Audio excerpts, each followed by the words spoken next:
Hello guys, welcome back to our YouTube channel. Goa के कैंडोलियम बीच को आप जानते ही होंगे। आज की कहानी उसी बीच के ऊपर है। एकदम क्लीन रहता है, नीला आकाश रहता है, गोल्डन सैंड के लिए फेमस है। लेकिन कैंडोलियम बीच की एक रहस्य और डरावनी कहानी भी है। गाँव वाले कहते हैं कि रात में ये बीच के आसपास एक भयानक आत्मा भटकती है। ये कहानी कई सालों पहले की है, जब एक प्रसिद्ध बिजनेसमैन की बेटी सविता अपने परिवार के साथ छुट्टियां मनाने आई थी।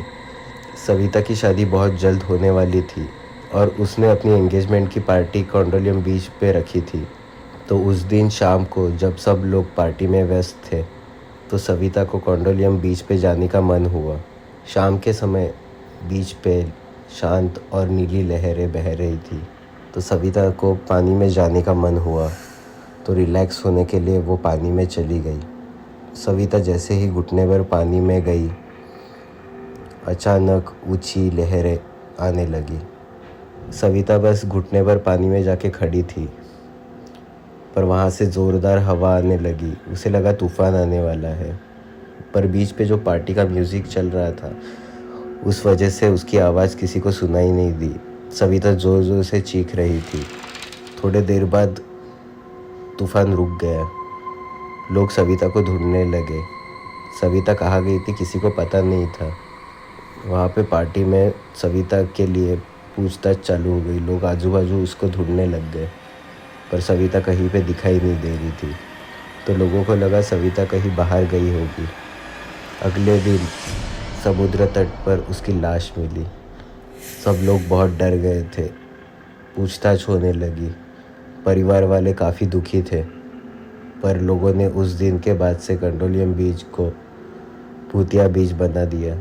उस दिन के बाद से कैंडोलियम बीच पे रात को अजीब अजीब घटनाएं घटने लगी। आज भी बीच पे लोगों को रात को किसी के ज़ोर ज़ोर से चीखने की आवाज़ें सुनाई देती है। ये चीखों से ऐसा फील होता है कि आज भी कोई जान बचाने की कोशिश कर रहा है। वहाँ के जो लोकल लोग हैं, उनको लगता है वो चीखें सविता की आत्मा की है, जो अपने मृत्यु के बाद भी शांति नहीं प्राप्त कर सकी। बीच पे 12-1 बजे के बाद बहुत ठंडी हवा बहने लगती है। यहाँ ठंडी हवा सविता की आत्मा की उपस्थिति का संकेत मानी जाती है। कई लोग रात के समय समुद्र तट पर एक धुंधली आकृति देखते हैं, जो पानी की ओर जाते रहती है। जो आकृति सविता के आत्मा की हो सकती है, जो समुद्र की गहराइयों में फंसी हुई महसूस करती है। समुद्र की लहरें भी कभी कभी अजीब और अनियमित तरीके से उठती है। ये लहरें अचानक तेज़ हो जाती है और फिर जल्द ही शांत भी हो जाती है।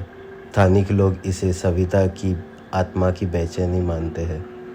कुछ लोग समुद्र तट पे चलते समय अज्ञात कदमों की आवाज़ सुनते हैं, और जब वो पीछे मुड़ के देखते हैं तो वहाँ कोई भी नहीं दिखाई देता, लेकिन कदमों का आवाज़ लगातार सुनाई देता है। कैंडोलियम बीच के ये आत्मा की कहानी ने इस खूबसूरत समुद्र तट को एक रहस्यमय और भूतिया स्थल बना दिया है।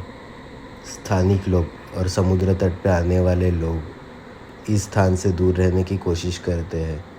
ये कहानी कैंडोलियम बीच के रहस्यमय और भयानक पहलू को उजागर करती है, और ये खूबसूरत समुद्र तट के आसपास की रातों को और भी रहस्यमय बनाती है। अभी कुछ दिन पहले की बात है, तो अब भी दिल्ली से आए हुए 4 लोगों ने कैंडोलियम बीच पे रात पे पार्टी करने का सोचा। यूजुअली कैंडोलियम बीच पे कोई रात में जाता नहीं है, और उन्होंने सोचा बीच खाली रहेगा तो हम वहाँ पे रात भर मज़े करेंगे। वो लोग बागा बीच पे पार्टी करने के बाद वहाँ पे जाने का सोचते हैं। रात के कुछ 12-1 बजे रहते हैं। उन लोग स्कूटी से वहाँ पे चले जाते हैं, स्कूटी पार्क करते हैं, बीच पे आ जाते हैं। छोटा सा एक ब्लूटूथ स्पीकर लेके वहाँ पे वो पहुँच जाते हैं। वो 4 जनों के ग्रुप में 3 लड़के और 1 लड़की थी। पार्टी करते करते रात के 2 बज चुके थे। ब्लूटूथ स्पीकर की भी चार्जिंग ख़त्म हो गई थी। बीच पे स्पीकर बंद होने के कारण काफ़ी शांति हो गई थी, तो उन्होंने सोचा काफ़ी रात हो गई है, अभी बीच से निकल लेते हैं। और जैसे ही सामान उठाते हैं और निकलने लगते हैं, वैसे ही बीच पे ठंडी हवा बहने शुरू हो जाती है। वो चारों को इस बारे में कुछ भी पता नहीं था। वो चलते चलते स्कूटी की तरफ जाते रहते हैं। उतने में वो ग्रुप में जो एक लड़की रहती है, उसे पीछे किसी के चलने की आवाज़ आने लगती है। तो वो पीछे मुड़ के देखती है, उसे कोई भी नहीं दिखता। वो डर जाती है। तो वो 3 जन उसे कहते हैं, यहाँ पे कोई नहीं है, डरने की कोई बात नहीं है, चलो अब घर जाते हैं। अचानक चलते चलते लड़की को ऐसे फील होता है कि उसके बाजू में कोई एक साया चल रहा है। लड़की मुड़ के देखती है, वहाँ उसे कोई नहीं दिखता। तभी उसे एक पानी की तरफ एक परछाई जाते हुए दिखती है। वो सबको बताती है, वो देखो मुझे कुछ तो दिख रहा है। वो चारों जन शांत खड़े रह के वही साए को देखने लग जाते हैं। अचानक लहरों का फोर्स बढ़ जाता है। लहरें ज़ोर ज़ोर से बहने लगती है। ये घटना को देख के उनको उसमें दिलचस्पी आती है। लड़के मोबाइल का टॉर्च चालू करके वो साए की तरफ भागने लग जाते हैं। लड़की उनको रोकती है मगर वो नहीं सुनते। वो साए के पास जैसे ही जाते हैं, साया गायब हो जाता है।